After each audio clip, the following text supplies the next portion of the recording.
mbokk yi safoo leeru jamono Walfadjri bonne et heureuse année 2019 ñu dugg ci at gu yees di ñaan suñu borom yokk ay xéewal ci biir réew mi jàmm saawaan baawaan fii waxtu bi ci Walfadjri leeru jamono suñ ci tolluwaan ki nga xamante ne moo nekkoon suñu président directeur général de El Hadji Sidi Lamine Niass lañ doon jàkkaar lool tey xel yëpp dem na ca moom ñuy ñaan fa mu tëdd di suufub lewoon sedd ca kawam suñu borom teeru ko ci aljanay Firdawsi mu nekk fàkk xaafis yu mag ya moom El Hadji Sidi Lamine Niass tey mu mel ni sëngéem nañu naam waaye nag duñu des ci di ko ñaanal moom El Hadji Sidi Lamine Niass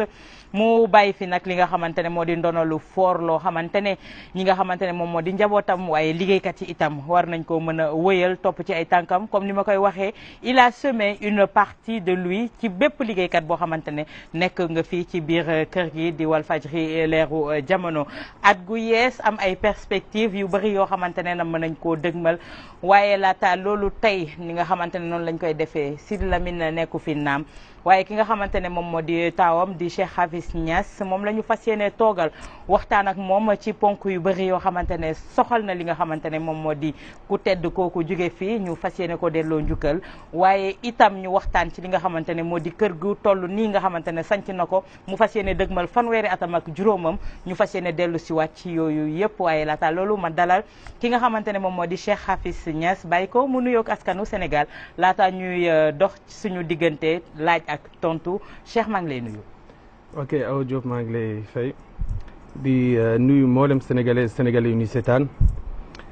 di tàmbale waxtaan gi di ndokkeel sénégalais yëpp yu ñuy seetaan si at bu bees bi di ñaan yàlla atum 2019 nekk atum naataange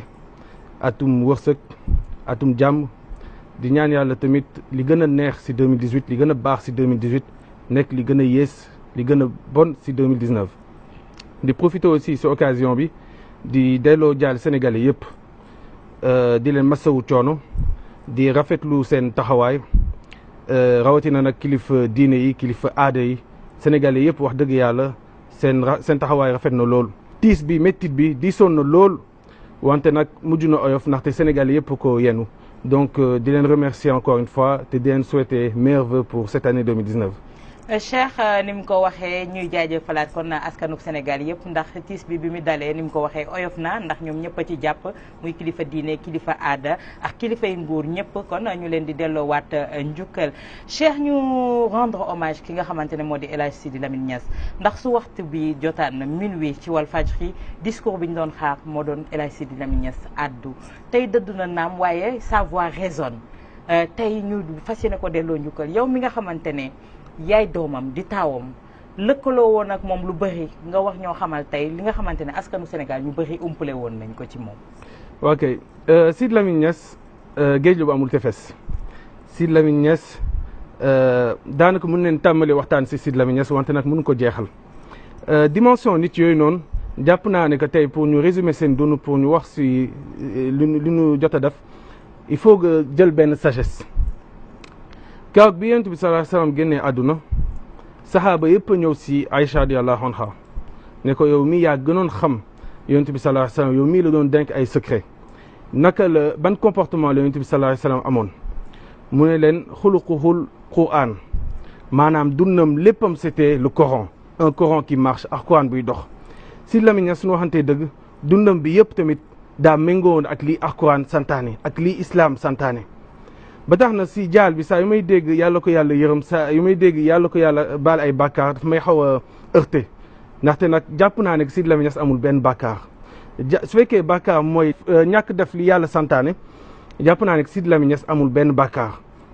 comme ñëpp nag comme nit yëpp tey nii am na ay défaut am na ay qualité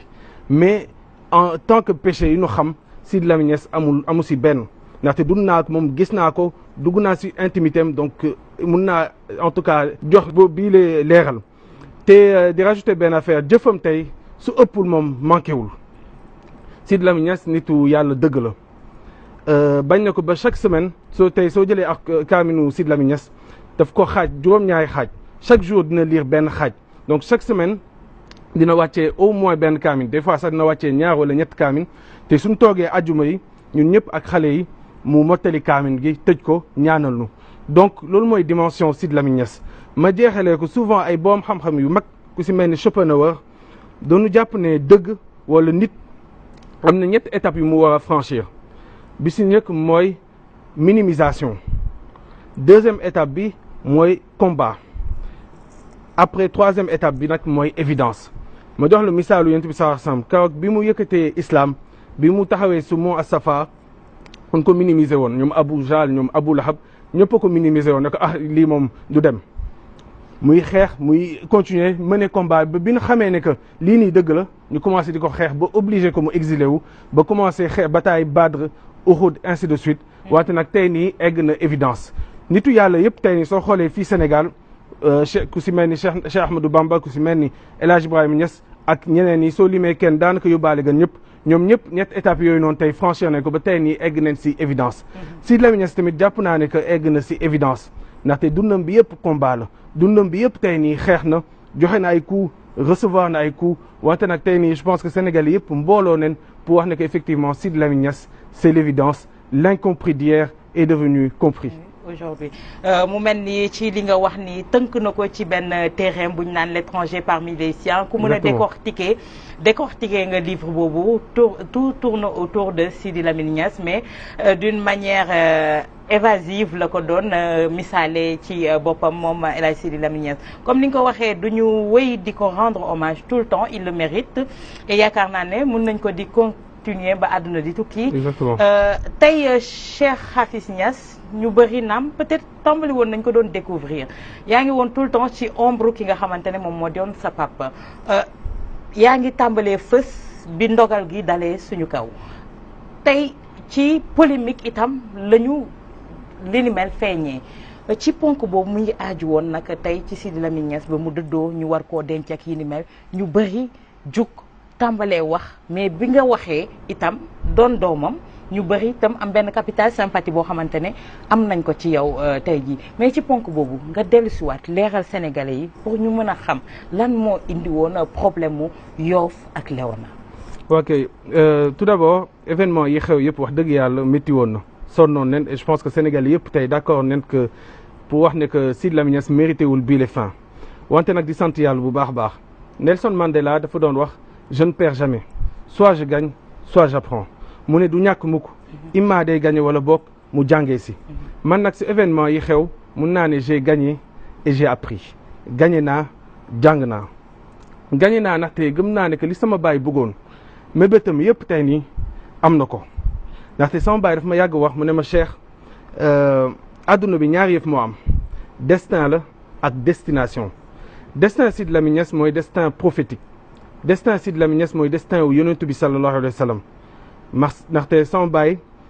léppam daf ko réglé woon su montre wu yonentu bi sallallahu alayhi wa sallam moo nekkoon référence am moo nekkoon modèle am moo nekkoon idole am ba tax na tey du hasard su amee même mujj que yonentu bi sallallahu alayhi wa sallam ndaxte umpalewul benn sénégalais que yonentu bi sallallahu alayhi wa sallam toog nañ ñett fan balaa ñu koy suul Sidy Lamine Niass tamit toog nañ ñett fan balaa ñu koy mën a suul donc daf may fàttali kaw bi mu amee 63 ans en 2013 daf ma ne Cheikh man de am naa atu yonentu bi sallallahu alayhi wa sallam kaw bi muy génn àdduna mu ne ma sama dund gi wax dëgg yàlla su fi amoon neex réaliser naa objectif yi ma amoon yëpp ba li ma am tey nii weesu na tey samay ñoxt mu ne ma honnêtement sama dund su fi amoon neex moo ngi mel ni match de football ñaari yëf moo am temps réglementaire ak temps additionnel temps réglementaire mooy 90 minutes temps additionnel mun ne la may 2 minutes mun ne la may 5 minutes mun ne la may 10 minutes Sidy Lamine Niass kaw bi mu amee 63 ans dundam bi dafa matoon sëkk xëy na may nañ ko juróomi at de plus pour nag mu mottali liggéeyu baayam ndaxte liggéeyu baayam maam Khalifa Niass moo ko may lépp lu mu am te tamit liggéeyal na ko dundam bi yëpp donc itteewoon na ko dëgg tey nii mu mottali liggéeyu maam Khalifa Niass deuxième chose mooy aussi mu fekkee réussite ay doomam ndaxte dafa investir dëgg su ay doomam ba tax na tey nii ñëw na fekkee sama prestation de serment Sidy Lamine Niass tey nii ñëw na Bretagne fekk donc gis sama cabinet ñëw fanaan sama kër donc ñu voyager dem Amsterdam dem si dëkk yu bëri donc loolu yëpp tey nii jàpp naa ne dañ ko doon sargal dalal xelam ne ko effectivement sa doom yi aw nañ si yoon bu baax et macha allah réussir nañ ba keroog bi mu amee accident bi novembre moom jàppoon na ne que gisoon na ay signes que foofu la dundam di jeexee mais sargal nañ ko encore 3 semaines de plus ngir nag mu dem defi conférence Tivaouane parce que daf ko ittee woon dëgg mujj na ko def le lendemain n'est-ce pas de son accident la dem def conférence Tivaouane jaar dem Kaolack ziyaara maam El Hadj Abdoulaye Niass maam Khalifa Niass dem Fès ziyaara Cheikhna Ahmed Tidiane dem Makka si gàmmu bi ziyaara yonent bi sallallahu alayhi wa sallam ñëw toog une semaine daal di génn àdduna donc je pense que mujj Sidy Lamine Niass mooy mujj bu ñëpp war a ñaan en tout cas c'est un destin prophétique et je pense que loolu mooy premier versant bi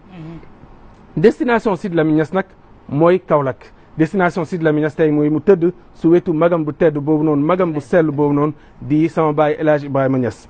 dëgg la si njëlbeen jàppoon naa ne que Yoff bi mooy le choix xam nga awa lu la bett mën la musuma xalaat ne que sama baay dina génn àdduna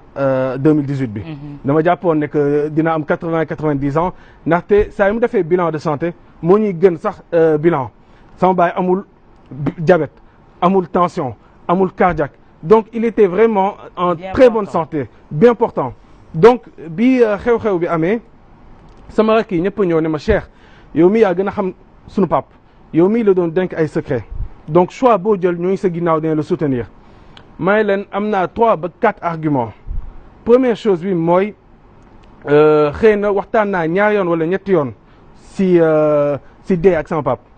te à chaque fois de manière légère parce que encore une fois musul nekk kuy sukuraat ba di joxe ay dernières volontés donc à chaque fois dama koy ne man de dinaa la defal benn zawiya marbré comme Walfadjri di ko tooñ mu ne ma muy reetaan mu ne ma déedéet man kay yóbbu ma Yoff ni ñëpp donc wax boobu noonu automatiquement dafa ma raisonné yóbbu ma Yoff ni ñëpp fi ñëpp nekk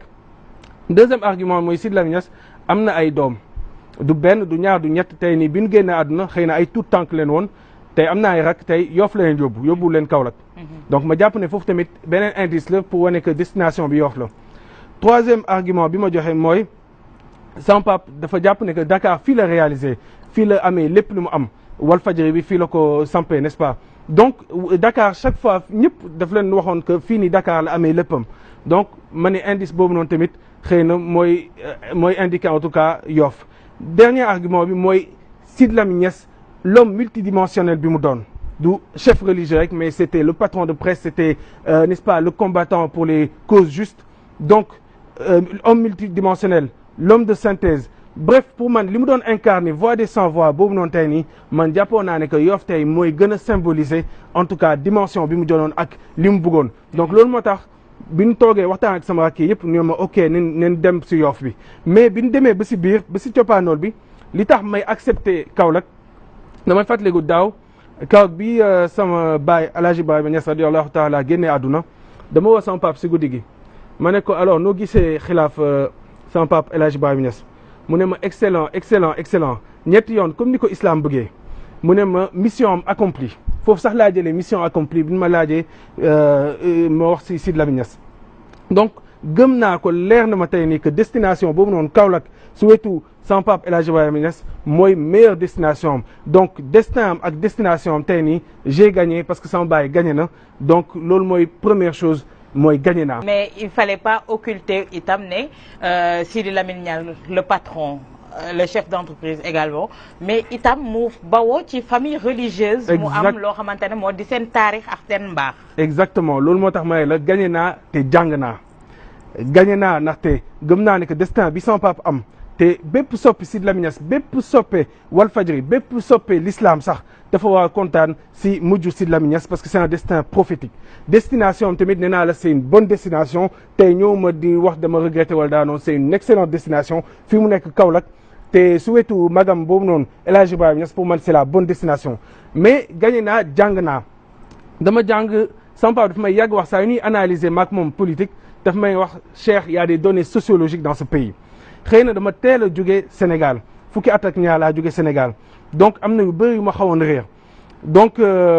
sama papa am na benn affaire bu ma ñëwal aussi mooy que souvent day investir si man si perte si zéro te à chaque fois li mu may wax mooy Cheikh nangu naa investir si yow si perte nangu naa dugal sama alal tey nii si zéro pour yow li ma intéressé mooy nga jàngee si li ma intéressé mooy sa expérience mu mel ni nag histoire bi nii événement yi xew sama papa c'est comme si daf may jox fii tamit dernière leçon mu ne ma Cheikh pare naa tey tëdd ñetti fan si morgue pare naa donc tëdd ñetti fan si ab congélateur li ma intéressé mooy bul fàtte mukk que dëkk bi daa am ay données sociologiques bul fàtte mukk que dëkk bi tradition moo ëpp doole justice bul fàtte mukk que da nga soxla ginnaaw da nga soxla wéeruwaay mu mel nag leçon boobu noonu tey balaa muy dugg si bàmmeelam leçon boobu noonu la Sidy Lamine Niass doon jox doomam mu mel ni nag c'est l'éternel professeur. mu mel ni c'est un passage obligé pour te permettre de grandir de sortir quand même de l'enfance. Je le pense. Et d'adhérer à l'âge adulte. Exactement. ci beneen point bi itam dañuy des ci coow bi parce que sénégalais yi ñoo bëgg ñu leeral leen boobu ba léegi itam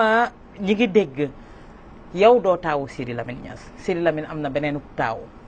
histoire bi naka la demee ndax histoire familiale la naam mais ça a été étalé sur la place publique. waaw Awa Diop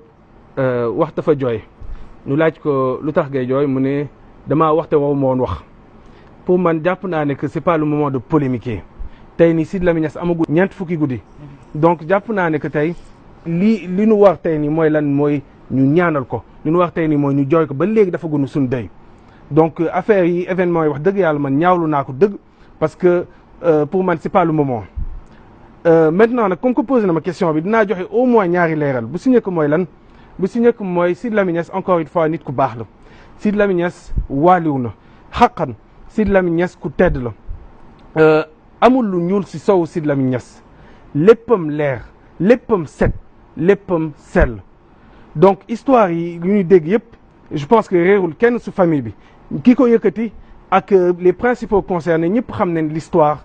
à la lettre te Sidy Lamine Niass encore une fois moom dafa yàgg wax daa am méthode ak organisation tey suñu demee ba yóbbu ay doomu Sidy Lamine Niass suñu bàyyi tey suñu yóbbee justice man en tout cas sama papa il s'est bien organisé te naa la wax benn affaire mooy keroog 2014 bi Abdou Diouf bindee mémoire am Sidy Lamine Niass tamit dafa commencé woon moom tamit bëgg bind mémoire am tuddee ko mémo si biir mémo mooy def benn chapitre bu mu tuddee vie matrimoniale maanaam histoire am ak ay jabaram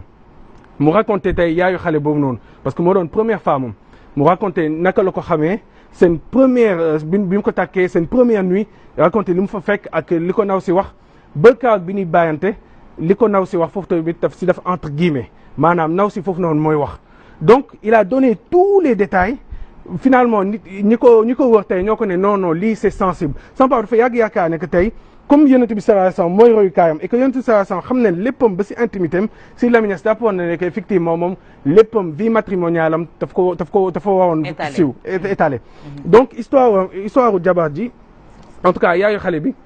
étalé na ko xale bi si boppam mun naa la wax tey xëy na 2 minutes la am sama pap dinaa la liiral tuuti benn extrait bu ndaw si mémo si xale bi kaw bi muy ñëw si sama pap déjà mooy commencé foofu noonu mooy fin wu passage bi mooy def 7 pages si ndaw si ak histoire bi mu ne des mal intentionnés ont essayé d'exploiter une telle situation maanaam histoire bi en l'accusant de négligence vis-à-vis de ses enfants. C'est ainsi qu'à l'âge adulte, cet enfant est venu lui rendre visite, au motif que pour son propre équilibre, il souhaitait connaître les raisons de son absence à leur côté. Mais en gentleman, il s'est limité à lui conseiller. 2 points, ouvrez les guillemets, sans papa mooy wax. mu ne ko va demander à ta mère. Elle est très gentille, digne et je la pense honnête. Elle te dira. Fermez les guillemets, mu ne il ne l'a plus revu depuis lors. Sans papa ne kaw mooy nekkoon ancien Walfadjri xale bi mu ñëwee xale bi moom moo mag bi mu ñëwee dafa ñëw gis sama papa xamu ko woon mu ne ko man la diw maay sa doom sama papa ne ko sama doom mu ne ko kuy sa yaay mu ne ko diw mooy sama yaay sama papa ne ko sa yaay de nit ku baax la demal nga waxtaan ak moom sa yaay de nit ku baax la demal nga waxtaan ak moom point sama papa si livre bi mu ne gisaatu ko donc histoire bi encore une fois ñoo ngi koy étaler ñooy jéem a tour lëndëm sénégalais yi mais encore une fois tey nii suñu demee ba si coppaano bi en tout cas dinañ publier lii Sidy Lamine Niass wax et am nañ yeneen preuve tey nii qui montre que Sidy Lamine Niass encore une fois du ku sàggan ay doom au contraire ndax doom moo tax mu génn àdduna ndaxte daa bëggoon sacrifier il s'est sacrifié pour ses enfants daa sauver ay doomam donc ku bëggoon ay doomam te loolu moo may indil sama deuxième point bi mooy que ñun bëgguñu dondu Sidy Lamine Niass dañu bëgg doon Sidy Lamine Niass dañu bëgg mel ni Sidy Lamine Niass sama papa li mu investir si ñun bañ na ko ba chaque fois aaya boobu noonu daf koy yàgg di wax yaa bani la tadxulu min babin wahidin mu ne ko yéen sama doom yi bu leen dugg si benn porte daf leen ay spécialité yuute te am na doomu avocat muy man am na doomu médecin am na doomu journaliste am na doomu macha allah philosophe am na doomu ingénieur am na doomu financier am na doomu comptable donc ñun ñëpp walillahi alhamd on a réussi te tekkiwuñu Sénégal ñoo ngi tekki n'est-ce pas France ñun ñëpp tey nii ku si nekk yaa ngi am une condition bien confortable donc tey nii dondu Sidy Lamine Niass du loolu mooy sunu ité ba tax na. c'est pas le côté financier qui vous intéresse su ma la déggee. exactement c'est pas le côté financier parce que su fekkoon le côté financier moo nu ité tey nii accepté kooku noonu dugg si biir héritage bi ñu miiras affaire yi rapidement et ku nekk jël sa centaine de millions dem sa yoon mais encore une fois Sidy Lamine Niass mérité wul tey nii ñu ñëw di bàyyi affaire yi noonu tey nii su jaree ñu dem 30 ans de procès ñun pare nañ ko il faut que ce soit clair et net tey Sidy Lamine Niass li ma defal mënuma tey nii trahir mémoire am. tey yaa ngi wax ne seen baay daf leen yóbbu fi nga xamante ne moom moo di tribunal ci yan point la sukkandiku tey jii pour yóbbu leen tribunal c'est d'ordre familial wala c'est d'ordre général. man jàpp naa ne que c'est d'ordre politique jàpp naa ne que c'est d'ordre politique ndaxte comme ni nga ko waxee rek il y a deux choses il y a la face visible de l'iceberg et la face cachée de l'iceberg. La face visible de l'iceberg mooy nu gëmloo Sénégalais qu'il y a une bataille de succession il y a n'est-ce pas entre Niass famille et tout alors que li lu mu tëddati li nëbbu moo ëpp foofu li feeñ jàpp naa ne que tey état bi noonu Walfadjri démb mooy noonu Walfadjri tey te mooy noonu Walfadjri ëllëg te c'est l'état te loxo état gi tey nii xëy na bëggagun dugg si ay polémique mais feeñ na loolu tey nii que seen objectif mooy lan Sidy Lamine Niass génn na àdduna tey Walfadjri tamit faaw mu génn àdduna te li koy leeral mooy lan mooy que tey compte Walfadjri yëpp bloqué nañ ko compte Sidy Lamine Niass tamit bloqué nañ ko te pourtant terewul effectivement fay naa mois bi salaire te am nañ luy fay janvier ainsi de suite donc ñoo ngi continuer le combat sans papa tey nii éducation bi nu bàyyi ak lépp lu nu bàyyil donc mënuñu mukk yàq liggéeyam dama seetaan mukk kenn kuy yàq lii Sidy Lamine Niass bàyyi fi en tout cas on va continuer le combat te moo wax la benn affaire moom mooy yàlla tey nii c'est fort de mooy yàlla moo ma gënal tey wax mémoire Sidy Lamine Niass ndaxte mooy yàlla sax mun naa ne tuub du wees te yërmande yàlla rëy na wante nag wax Sidy Lamine Niass du problème de conscience de problème d'existence la parce que lim nu defal lépp tey nii gaw ma ne mun naa tey nii dund su ma demoon ba di wax mémoire Sidy Lamine Niass loolu moo tax maye la si combat bi nii ñun utunu daa instant yi ñoo ngi nii di toog ay tout tànk leen tey ay xale leen wax dëgg yàlla mais suñu yóbbee procès suñu bàyyi tey nii suñu yóbbee procès wax dëgg yàlla dinañ dem ba jeex ndaxte nag bëgguñu dond Sidy Lamine Niass defoon naa sorti ak Ndeye Fatou ren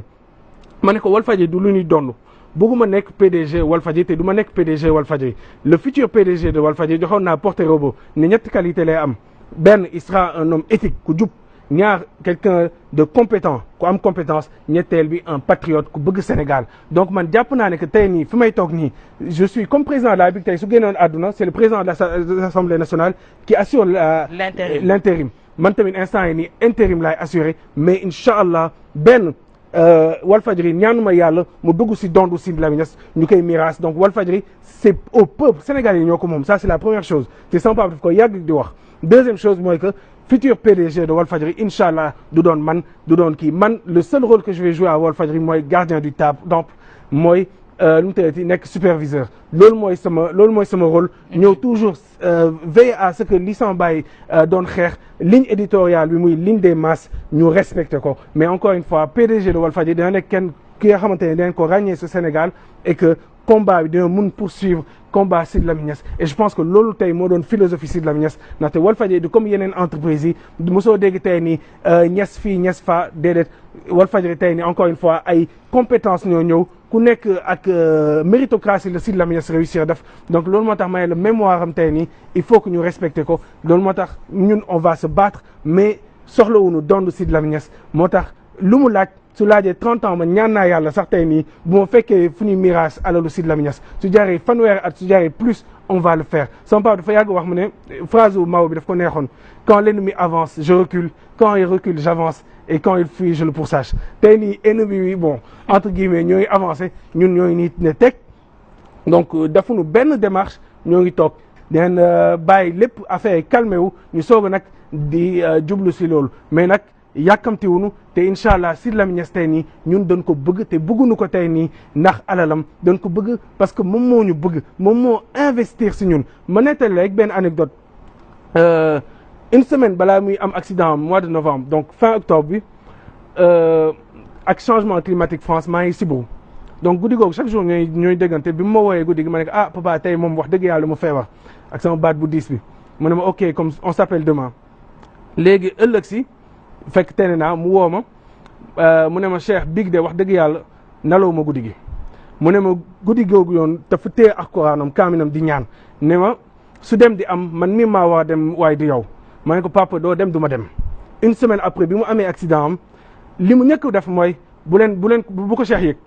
il a fallu le lendemain si suba si la may woo ne ma Cheikh big de am naa accident wante nag tout va bien fekk bi ma ko waxee may réservé may nekkoon si internet di réservé billet pour ñëw si jour bi mu ne ma xam naa di nga ñëw bu fi ñëw instant nii tout va bien maa ngi nii di dem Tivaouane di def conférence bul fi ñëw c'est pas méchant donc dafa bëggoon toujours mat kilifa c'est-à-dire que jusqu'au bout il a été digne même su fekkee xawoon na souffrir sax mais wanewu ko c'était vraiment daa bëggoon wane vraiment jàmbaar daa bëggoon jusqu'au bout dafa matoon kilifa en réalité loolu moo tax bëgguloon mukk sonal ay njabootam mais c'est que tey loolu noonu mérité wul mukk ñu ñëw di trahir mémoire am si mérite boobu lay wax tey le mal moo di ne qu'on étale sa vie privée sur la place publique peut-être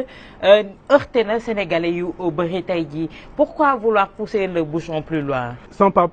royukaayam mooy yonent bi sallallahu alayhi wasallam donc bind na livre bi xëy na tey nii dugg na si vraiment si intimité et loolu moo tax ñu bëri ne ko non lii bul ko publier mais son pap modèle am c'est yonent bi sallallahu alayhi wasallam te yonent bi sallallahu alayhi wasallam amul dara lu nëbb lépp lu ñu xam si moom détails les moindres détails tey soo xoolee ay siira yonent bi sallallahu alayhi wasallam da ngay gis vraiment que y a tout fii tamit son pap loolu la gëmoon donc man jàpp naa ne que tey certes ñun laaju ñu étaler lu mu tëddati vie aussi de Lamine Niass mais nag man mi tey ni suñu demee ba suñu demee ba yóbbu na foofu noonu ñun dinañ wan nekk Sidy Lamine Niass du ku sàggan ay doomam Sidy Lamine Niass kooku noonu ñuy présenté comme doomam Sidy Lamine Niass te du kooku noonu musul taxaw devant écran yi à l'aise ak yaayam ñu taxaw ne Sidy Lamine Niass moo ma jur loolu amul donc gis nañ ne finalement suñu benn papa tey nii comme ni mu ko defee ak rakam tey nii moom moo ñuy xeex moom moo jël avocat jëlal leen avocat def ay démarches justice parce que man avocat laa xam naa lépp lu xew. mais pourquoi incriminer l'État? Incriminer l'État bëgguma dugg trop si ay leeral mais am naa tey nii ay firna yu wane que tey nii état bi en tout cas ils sont pas extérieurs à ça am naa ay leeral tey nii effectivement que l'État n'est pas extérieur à ça mun naa la jox quand même quelques explications ndaxte Sénégalais yi toog tey nii surtout 31 décembre bi dina bëgg déglu en tout cas première chose bi mooy Macky Sall bi mu ñëwee dinu jaal fële si suñu kër ñëw na ak 20 millions aussitôt daf ko siiwal fekk ñëwoon na ak El Hadji Mansour Mbaye ne ko joxe naa 20 millions mu jël microcentral siiwal ko ëllëg si ñu def ko journal surtout ak situation bi jafe-jafe dëkk bi je pense que loolu noonu c'était pas innocent c'est pas fait au hasard defoon na ko daaw sans pape ñëw sans pape bi mu doon def cérémonie de dédicace su livre Mame Khalifa Niass mu ñëw ne day jël lépp en charge fay ko yaakaar naa ay 30 millions jël donc place bi King Fahd jël salle gi et cetera tout en charge automatiquement mu siiwal ko aussi fekk sans pape reniewul loolu bi mu defee discours am début bi mu ne ko effectivement président de la République moo jël tout en charge waaye du gulet mu jël nag toute l'historique ba si 1874 ba aujourd'hui muy wane tey ni à chaque fois état dafa yàgg di investir si hommes religieux yi. dama bëggoon gërëm président de la République bi ma ko waxee ne ko wane téere yi waxtaanal ko ci liggéeyu Khalifa Niass wax ko jour bi mu ne ma jour boobu ña ngi koy defee hôtel King Fahd te État Sénégal moom mooy jël lépp li ci war kon li waroon ci bis bi muy fii ci tànt bi muy la ñuy def gannaaw loolu ci ay xéewal yépp État Sénégal moo ko jël ma ne ko nag duul guléet État Sénégal yàgg naa jàpp ne l'intellectuel il est indivisible en 1876 fekk na l'AOF l'Afrique occidentale française jëloon mbindu Cheikh Omar Fouti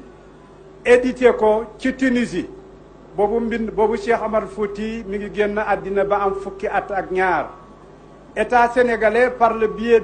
du président Senghor def na lu bëri ci arabe lim naa ci l'ambassadeur Moustapha Cissé seede la ci. donc loolu noonu tey nii fekk jour boobu noonu président de la République moo waroon ñëw mais automatiquement président de la République daa joxe gant yebal premier ministre sama papa affaire yi xawoon na ko méttant bi ñu génnee mu ne ma duggalet bi moo tax ñëwul donc encore une fois xëy na sama papa amoon na ay référence historique nga xamante ne mënoon na contourner bi ñu ko tegee yooyu noonu piège. fii nii bi mu ñëwee tey nii def nu loolu noonu siiwal nu que joxe na jaxal mais que 20 millions na et cetera ba sama papa boobu noonu tey nii effectivement exploité ko ne da nga ko delloo 1 million am bi ñu jotee 20 millions alors que tey nii ñoo koy delloo 1 million am bien avant 20 millions yi donc loolu yëpp pour man c'est pas innocent. Deuxième chose mooy le fait que première dame ñëwul te première dame relation bi mu amoon ak sama papa c'était vraiment ay relation très très soudées. te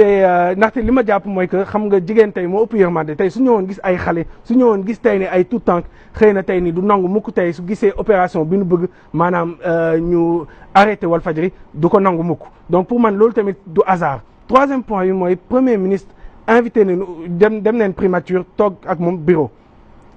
Première chose mooy bi ñu doon toog mu ñu convoqué ay 18 heures ñu toog salle d'attente ku ñu 30 minutes après. donc sama papa Ahmed Khalifa Niass mooy ñëw toog si salle d'attente bi nga xamante ne le lendemain ñu commencé siiwal ne doonu bëgg a jaay Walfadjri que Abdourahmane Camara dina am 10% donc loolu yëpp en fait ba léegi ñuy bëgg toujours mu nekk un rapport horizontal famille Niass contre famille Niass alors que état bi donc dafa bëggoon vraiment c'est un plan machiavélique sama papa li mu doon wax rek Macky santul Sall Yavel la sant donc encore une fois ils ont fait benn kii teg nu guet-apens en fait c'est un guet-apens ñoo teg doomu sama papa foofu noonu nga xamante ne doon leen siiwal doon leen bruiter affaire yi. Deuxième chose mooy bi ñu demee toog moom si bureau bi li mu njëkk def mooy sa papa daa féete woon opposition mu ne naka lu mun a wax Macky Sall que franc-maçon la ndaxte dakaa gis mu téye livre en fait ba léegi arrivé wul digérer kaw bi sama papa nettalee que gisoon na Macky Sall toog si avion bi di lire lu mu tëddee la franc-maçonnerie pour les nuls mu may raconter histoire bi mu ne ma au début bi ñu jëlee pouvoir ñoom li mu seetlu woon mooy que saa yu leen doon jox loxo daa amoon façon nuyoo bu xaw a bizarre maanaam dañu doon teg seen baaraam si kaw nii léegi nag bi mu laajtee nuyoo loolu de franc-maçon yi di nuyoo mu daal di dem moom PM di dem librairie jënd ñaari livre la franc-maçonnerie pour les nuls jox benn président de la République jël benn léegi nag président de la République bi mu yéegee si avion bi fekk sama papa moo ngi toog à côté muy lire donc franc-maçonnerie pour les nuls sama papa di lire Alxuraan donc sama baay moo ngi lire alif laam miim zaalikal kitaabu président de la République donc mooy doon lire donc la franc-maçonnerie pour les nuls naka la franc-maçon yi di nuyoo naka la ñuy joxantee la donc loolu noonu tey nii moo ba léegi digéré gul bi ma ko waxee ba léegi digéré gul boobu les faits exactement mu am aussi benn affaire maanaam tey nii sama papa am na benn tool fële sa yéen ba léegi toog na daw na vraiment xeex na lu mu mun pour ñu jox ko titre de foncier alors que am na document lépp tout est en règle mais bi ma toogee ak PM daf ma ne waaw mais foofu noonu zone bi y a beaucoup de contestation ma ne ko mais ñun tool bi mu am tey nii amul kenn contesté wu ko te am nañ papier en bonne et due forme depuis xaw ma ñaata at dernier moment sama papa bi muy génn àdduna loolu noonu la doon dox su tànk yooyu noonu maanaam ñu jox ko titre foncier ma ne ko donc en tant que sénégalais ki nga xamante ne xeex na dundam bi yëpp wax dëgg yàlla titre foncier yi nga xamante ne ñaanul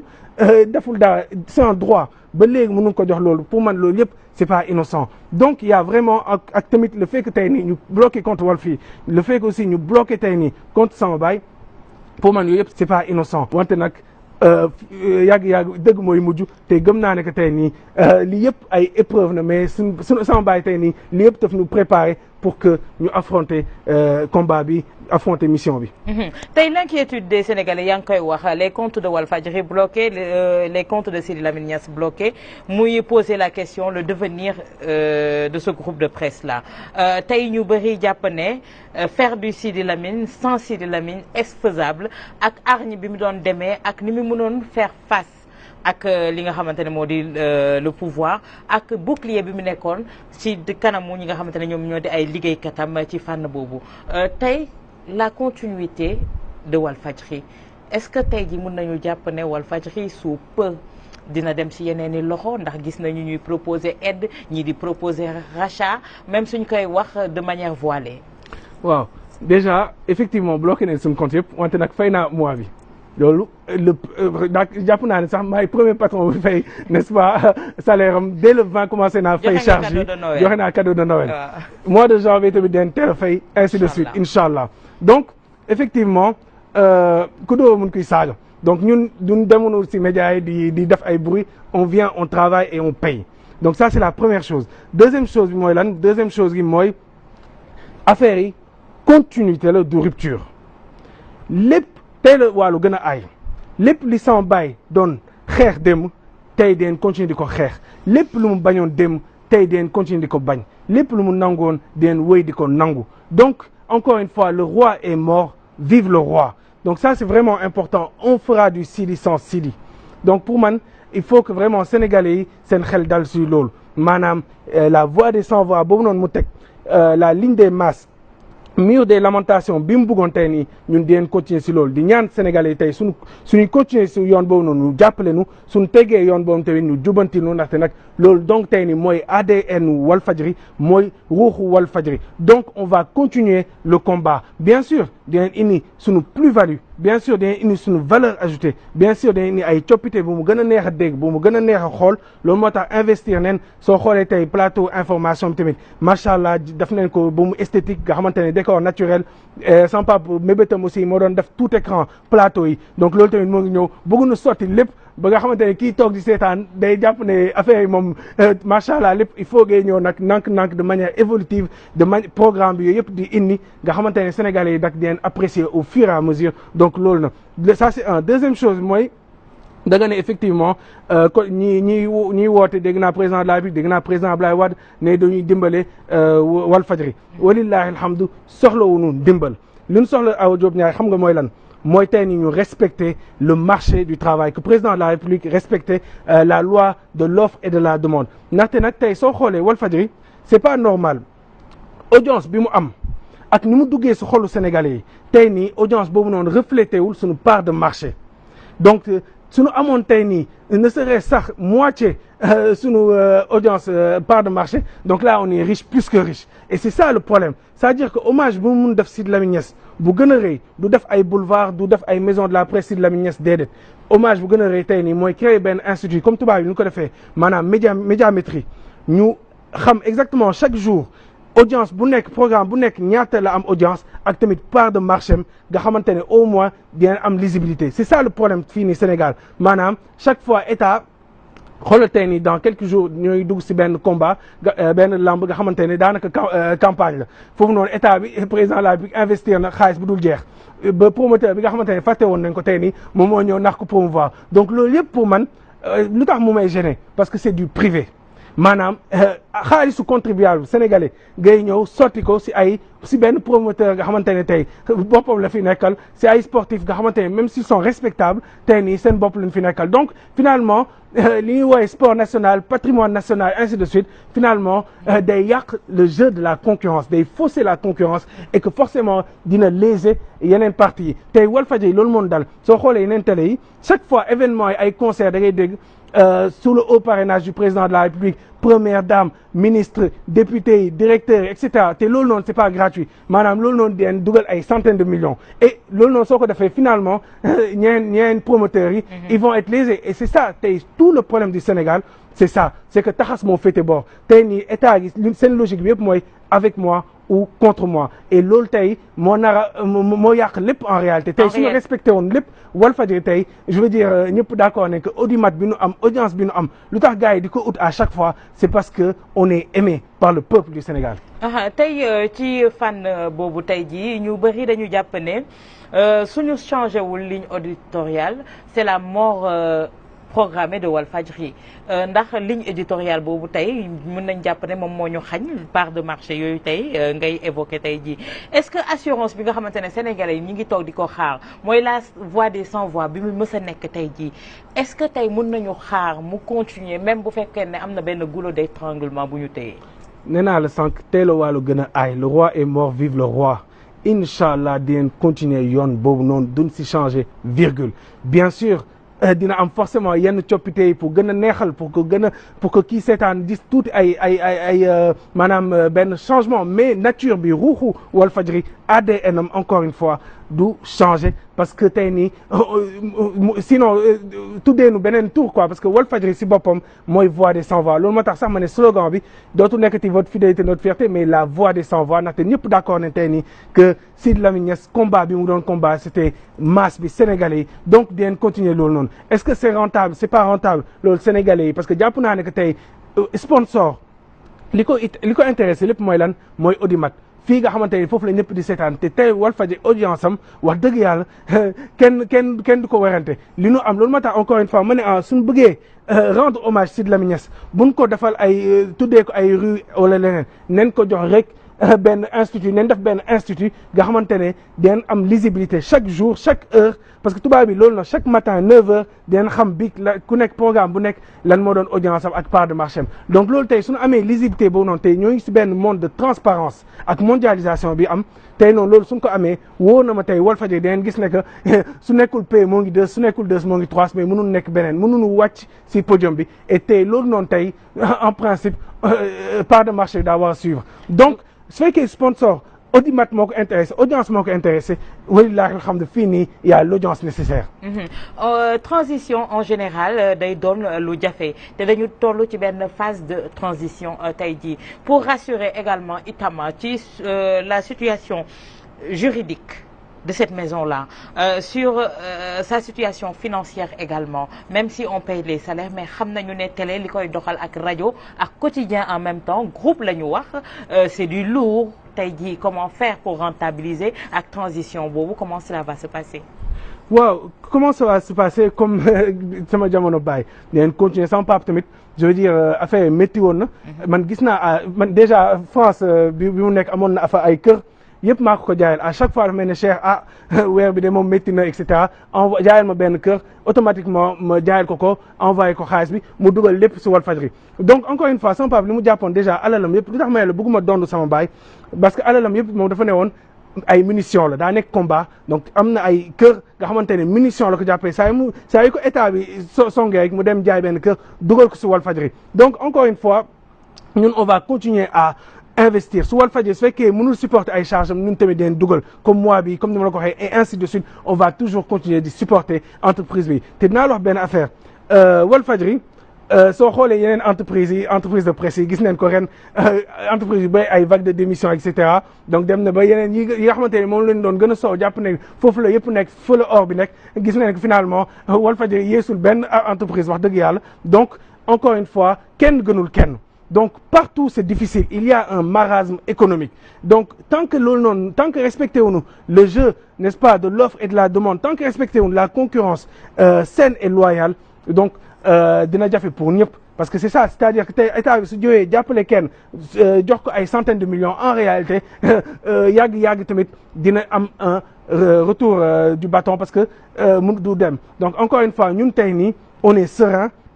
Il y a des difficultés loolu bañu ma ko weddiwu ma ko il y a des difficultés sérieuses mais dinañ def le tout pour surmonter les défis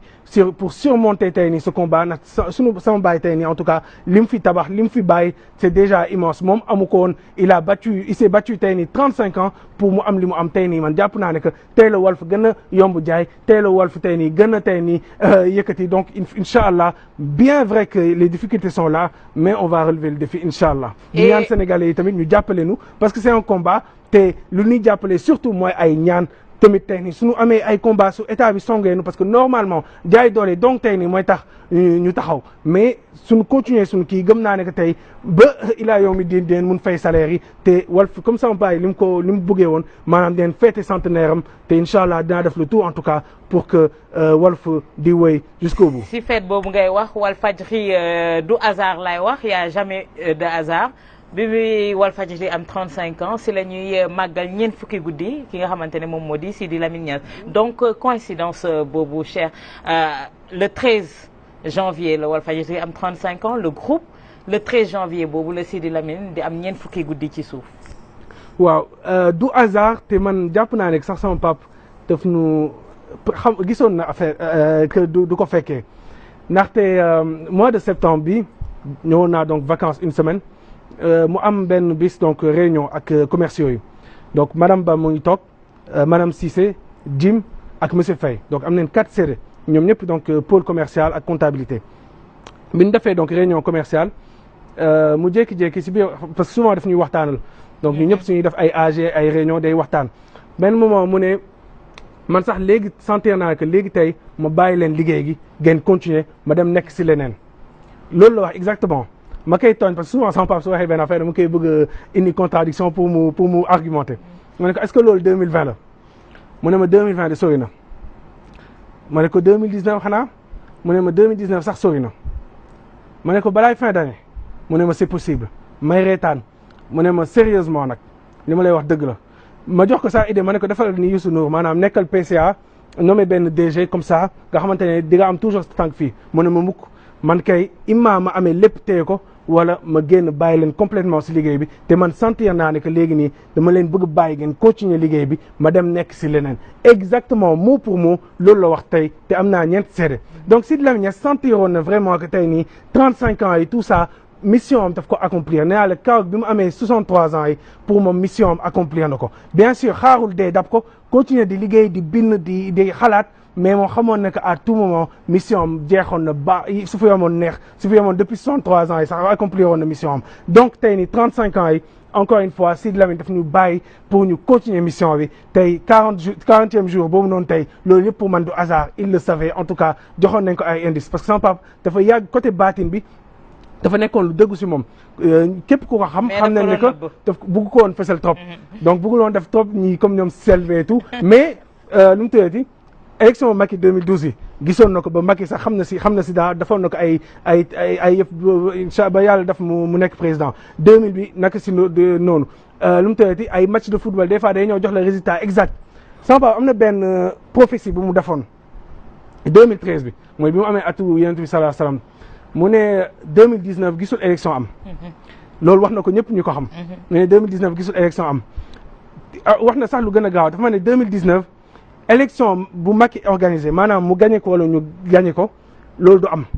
te ma koy reetaan mu ne ma Cheikh su fekkee loolu am na jàppal ne sa papa li mu doon wax yëpp ay caaxaan la loolu la doon wax mot pour mot et chaque année ñëpp ñu ko xam tey ñu ko doon wër chaque année loolu la doon wax mu ne élection du am mukk 2019 Sénégalais yi sonn nañ yaa calme plat mais Sénégalais yi sonn nañ ba bi ñuy mujjee fini benn mois dernier jour yi maa ngi koy woo di ko ne ah papa élection dina am te moom koy maa ngi xaar février bi di nga gis ne que élection am na te xëy na Macky moo ki gañal daa noonu mu ne ma Cheikh xoolal ni gilets jaunes yooyu noonu France wallahi lazim tey élection su amee surtout parrainage bi et cetera donc doon na jéem a kii man jàpp naa ne que 2013 wanoon nañ ko il y a un voile noir 2019 bi gisul woon dara comprendre te moom interprétation parce que souvent yooyu noonu ay signe lay jox interprétation mooy élection du am mooy révolution mooy am loolu la jàppoon en réalité tey effectivement élection en tout cas moom du ko fekkee donc élection amul donc pour man yooyu na c'était vraiment l'homme multidimensionnel et nitu yàlla dëgg-dëgg et c'est ça qui est important prémices yi yëpp daf ko doon gis et vraiment mënoon naa jox ay anecdotes yu bëri mais Sidy Lamine Niass gisoon na du fekkee 35 ans Walfadjri gisoon na tamit que il fallait bàyyi tey équipe am personnel bi continuer ko combat bi bàyyi nag dem nag léegi nag daal di uyu ji boromam te vraiment mission pour man mujj bi mu am neex na trop te wax nañ kontaan lépp di ko ñaanal te am nañ vraiment yaakaar ne que tey man awma si benn werante que incha allah fi mu nekk moom aljana yu gën a mag yi la yi gën a mag yi la te yaakaar nañu ne fi nga xamante ne samp na ko mi ngi fiy continuer di teg loxoom kuy xaar peut-être Walfadjri naax saay wala Walfadjri suux du demain la veille comme niñ koy waxee ndax dina ci continuer di teg loxoom ndax bébéem la woon mu porté ko ba mu am âge bi mu am di 35 ans yal nañu suñu borom yóbboo ko jàmm ak salaam ñu wéy fi itam yàgg di ko ñaanal moom El Hadji Sidy Lamine Niass ndax comme ni ma koy waxee rek il a semé ñun ñi nekk fii ak moom xale ba mag une partie de lui en nous donc tey jii mun nañ ne ADN am bokk na si ñun ñi nga xamante ne ñoom ñoo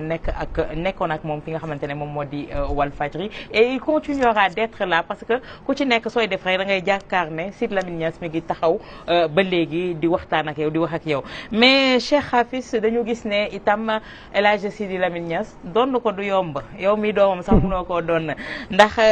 su dëkk bi tollaan ci moment yi itam on attendait qu'il parle qui s'adresse aux Sénégalais pour mun leen jox lu leen rassurer wala wax leen yoon bi ñuy aw wala conduite à tenir tey ji yow si sa jàngat bu ndaw yàgg koo côtoyer ak yi ni mel tey ban étude wala ban vision nga am ci situation politique bi ni mu nekk nii ndax bu ñu fàtte ne itam sampoon nga fi 100% ak yi ni mel di tracer le chemin tey ban vision nga ci am. waaw balaa may jox vision bi 100% bi ngay wax man pour man maa ngi koy dund ba léegi 100%. Yoff bi tey pour man 100% la. lu mu tuddati effectivement bi ma la waxee tey nii du ma nekk PDG te effectivement du ma nekk PDG Walfadjri ñaan ma yàlla tey nekk PDG de Walfadjri donc pour man loolu yëpp tamit vision 100% maanaam du leen kenn fenn lépp fépp ñëpp la Sénégalais yëpp gis seen bopp loolu mooy première chose bi. deuxième chose bi mooy vision Sénégal wax dëgg yàlla tey sama xel dalul mun naa def un constat et une conviction. constat bi may def su Sénégal mooy échec depuis 1960 ba bisum tey gii nii amagul benn président de la République nga xamante ne indi na fi rupture Sénégal yi suñ koy dégg sax daanaka tey nii c'est un mot nga xamante ne dañ koy dégg mais kenn du ko gis wax nañ fi ay slogan def nañ fi lu nekk mais ba léegi tey nii indi wuñu une vraie rupture donc il y a un vrai échec rawatina nag suñu président de la République man jàpp naa ne que tey France depuis 2007 amuñu président de la République Sarkozy premier mandat nu sànni ko Hollande sañul sax présenté wu et cetera Macron tey ni su jeexalee mandat am sax c'est daanaka ndam na si moom fii nii jàpp naa ne que depuis 2012 amuñu président de la République jàpp naa ne que tey nii il y a un échec parce que tey encore une fois patrie avant le parti te finalement c'est le contraire parti dëgg ñi ko jege tey nii lay gën a dëgëral et ñi nga xamante ne tey ñoo ngi à côté ñoo ngi liggéey d'honnêtes citoyens tey ñoo leen di xeex donc sama xel vraiment tey nii dalul et ay parrainage bi tey nii parce que président la bi nga xamoon na bu baax que tey nii su bàyyoon le jeu démocratique 2019 bi góobu ma ne que tey dina gagner en tout cas dinañ ko yóbbu deuxième tour c'est deuxième tour tey nii ba bisum tey gi nii amagul benn président de la République sortant bu gagné si deuxième tour donc ak parrainage bi wàññi neen vraiment la liste des candidats te finalement soo xoolee sax la liste des candidats tey daanaka ay ponam pire neen dàq neen pon dàq leneen te le président de la République est le premier pon bu pire donc c'est ça le problème c'est que amatuñu bu njëkk ba même su fekkoon sax situation bi demeewul noonu sax mais amoon neen ay hommes d'État amoon neen des gens de qualité tey nii on manque de ça ku nekk tey nii da ngay ñëw taxaw am ay ambition et c'est très très très grave pour notre société parce que Sénégal tey la enjeu yi gën a métti ñooy wax ne que am neen pétrole am neen gaz et cetera te voilà problème mu santé problème mu sécurité problème mu éducation et cetera te population moo ngi yokk di yokk donc défis yi sont majeurs soxla nañ vraiment des gens de qualité et man honnêtement su ma xoolee la liste des candidats su ma xoolee kii man j'ai l'impression que suñu élection yi di ñëw ça va être vraiment confisqué par le peuple ndaxte nag suñu nee Karim Wade du bokk Khalifa Sall du bokk donc finalement tu auras quelque chose nga xamante ne candidats yi peut-être il y aura moins de 10 candidats pour man il y aura pas un choix pour le peuple du Sénégal donc encore une fois Sénégalais il faut vraiment ñu jël seen responsabilité ñu exiger vraiment ñu am ay élections de qualité nga xamante ne ils auront un vrai choix c'est ça le défi en tout cas pour 2019 parce que nag jour gële maa ngi gis maître Ousmane Ngom di ne mën nañ sax ñàkk def élection ndaxte Macky Sall dina gagner donc yooyu yëpp tey nii ay xeetu saaga population c'est vraiment des choses nga xamante ne c'est pas responsable benn personnalité en tout cas politique di wax loolu pour man c'est pas respecter le peuple du Sénégal il faut des gens de qualité am des élections de qualité parce que élection présidentielle de comme yeneen élections yi c'est la rencontre d'un homme et de son peuple donc tey nii kenn falul parti kenn falul leen soo demee su isoloir bi donc effectivement Macky Sall ngay gis Idi et cetera donc il faut vraiment que ñu respecter sacralité boobu noonu te Sénégalais yi vraiment am choix ñu bàyyi achat de conscience bi ñu bàyyi leneen parce que jënd parrainage di fay ay 2000 francs 3000 francs vraiment de respecter Sénégalais yi et il faut vraiment que tey encore une fois ñu am des élections de qualité et Sénégal jëm kanam. D'accord le dernier mot Cheikh Hafiz yaakaar naa ne waxtaan bi ñu doon suivre depuis lors jëlee ngeen ci njëriñ te lu leen lëntoon itam leer na tey ji si seen bopp ci point yu bëri ci devenir u Walfadjri si problème yi nga xamante ne entouré woon depuis la mort de El Hadji Sidi Lamine Niass point yooyu yëpp yaakaar naa ne tey leeraloon nañ ko Cheikh le dernier mot. waaw le dernier mot xanaa kay di rendre hommage sama pap nit ku baax bi mu doonoon. nit ku bëggoon ay doomam wax dëgg yàlla ba léegi dafaguma deuil bi parce que ba léegi bi diis na lool te c'était vraiment quelqu'un nga xamante ne sur tous les plans il était complet sur le plan religieux Sidy Lamine Niass vraiment endurance bi mu amoon si jaamu yàlla des fois su may toog di xalaat sax mais c'était exceptionnel sur le plan intellectuel sama papa xëy na amul duggul université et cetera wante nag intellectuellement man lépp lu ma wax si pertinence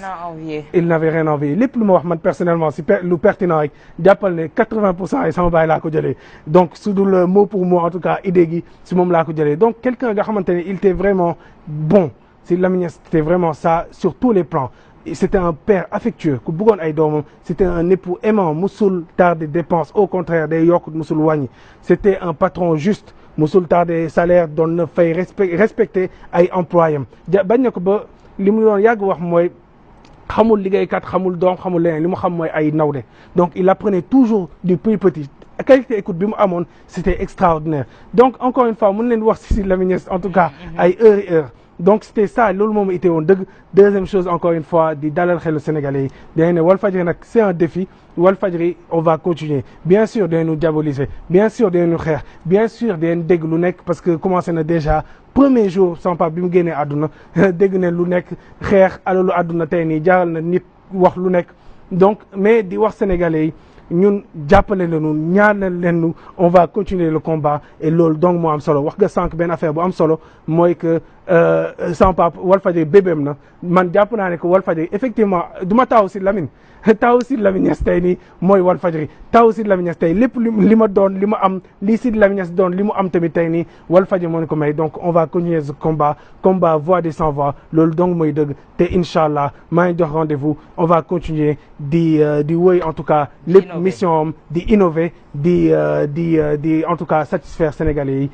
pour man loolu moo am solo incha allah den continuer mission boobu noonu. merci beaucoup Cheikh Hafiz Niass ñu dellu si waat itam di wax ne Walfadjri dañu am ay bouclier moo di fans club bu groupe Walfadjri ñoom tamit ñu leen di delloo waat jukkal di leen wax ne jàppaleen te woo bàyyi xam le ne li dàq moom mooy ngi ñëw ci kanam incha allahu rabbi ñuy jaajëfal bu baax équipe technique bi nga xamante ne bu baax léegi ñoom la ñu àndaloon ku ci mel ni Cheikh Tidiane Ndiaye ak ki nga xamante ne moo di Serigne Aliou Keita ak Issakha Diagne ñu leen di jaajëfal bu baax a baax di jaajëfal personnel du groupe Walfadjri bi yëpp di leen wax une bonne et heureuse année di leen wax ne li dal suñu kaw atum ren métti na lool macha allah waaye nañ ko muñloo suñu borom xam ne ki fi jóge tey jii mi ngi tegi gëtam fi nga xamante ne moom moo di kër gi ak képp ki nga xamante ne mu ngi fiy xëyee ndax jàppee wuñu woon ay employé ay doom la ñu jàppee woon ku nekk ci Walfadjri rek mun ngaa wax li nga seqoon ak El Hadji Sidy Lamine Niass ci biir ak ci biti kon ñu ngi koy ñaanal suufu lewana gi mu tëdd yàlla na sedd ci kawam yàlla na dëkk ki nga xamante ne moom moo di soppam ba